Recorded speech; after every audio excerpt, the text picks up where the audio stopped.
My name is Bill Whiting, and I'm an artist. Bill lives in historic downtown Philadelphia. He loves to be surrounded by the past, even inside his tiny row house.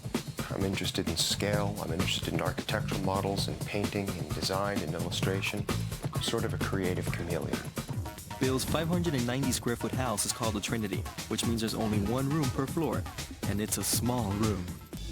My first thoughts when I moved into this house were, why am I moving into this house? It was dark, it was depressing, it was falling down, it was painted white, it had no charm. And one day just decided, you know, the house is so nothing that I can make it into whatever I want it to be.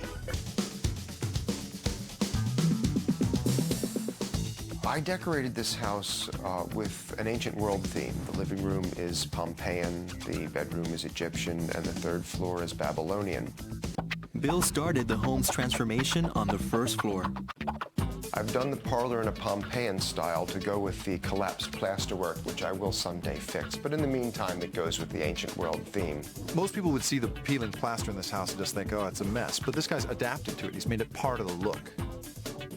When you select furniture for a house this scale, you need to find small things that will make it through the front door and also serve the purpose of what you need. The sofa in my living room is actually made out of a Danish modern coffee table that I trash-picked on my way to a very nice dinner party. I got bookends from Chinatown and epoxied them to the coffee table to hold on the bolsters and cushions, and I hung the cushions off the back wall on a drapery rod, so it really is a coffee table, but it does look like a sofa. To walk in on the room and have it have such an elegant, high-style look, it's kind of a joke. It's a tongue-in-cheek joke. Humor is a big part of this house. I've divided my kitchen from my living room with this folding screen because the rooms have two different feelings and two different functions.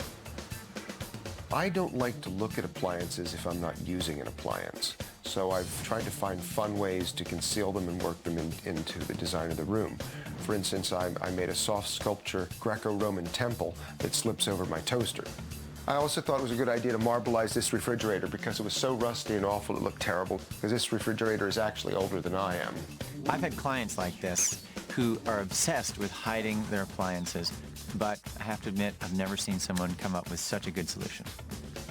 Now I have a drop leaf table, and this will serve as additional preparation counter space, and also I can open up both leaves and accommodate 6 to 8 people for a dinner party. It's a little tight, but I can do it.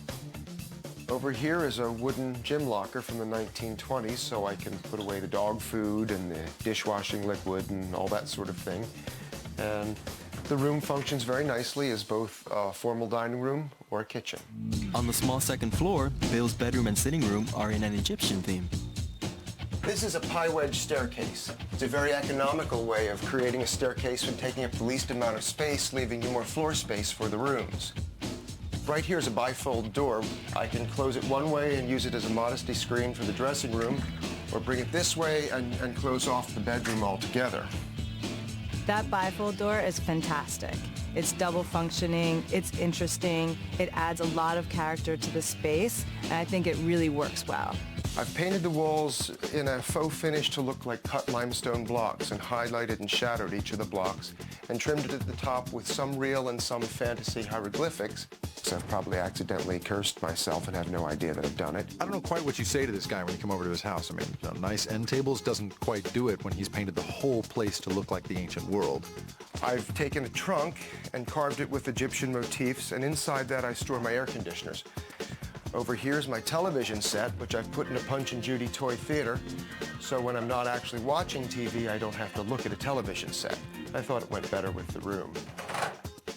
I decided rather than using this as a separate room, a sitting room, it would be more sensible and more efficient to use it as a place to store all of my clothing. I have a shelf with hanging underneath, my shoes, my laundry basket, and a bureau with a mirror above it. And this room, more than any other, allows me to keep the rest of the house organized. Ancient Babylon is the theme for Bill's tiny third-floor studio. This is the third floor of my house. I needed it as an art studio. This is how I earn my living.